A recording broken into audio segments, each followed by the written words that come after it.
I promise to show you guys how to make an edible flower garden so that you can make your food and drinks more visually interesting and pretty this summer. Let me show you.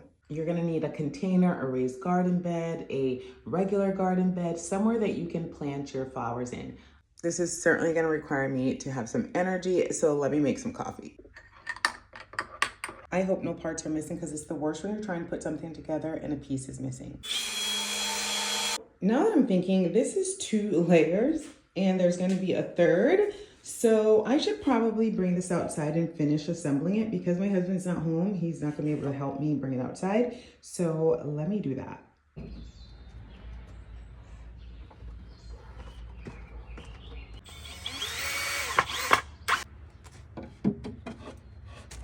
So there's actually a little shelf made with all these little slats that need to go at the bottom. So I'm gonna go ahead and assemble that on the table in the center of the garden and bring this in and finish it up there.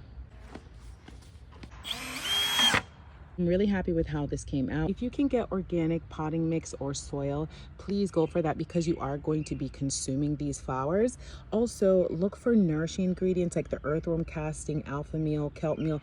Any of these are going to make for a healthier soil when it comes to growing these. So I'm also adding in some compost. You could see that there is some manure in here already. And I'm adding this in because the garden beds are a little bit lighter. Now in my heavier garden beds, the ones that are in the ground, I actually add manure. So either way, be sure to add some sort of additional nourishment. You can see here how the compost looks nice and rich and nourishing compared to just the soil.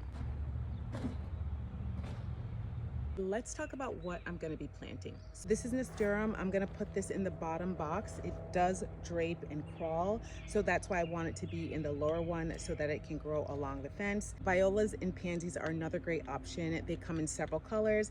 They're beautiful in drinks. If you've ever gone to a fancy restaurant, oftentimes they are in summer salads.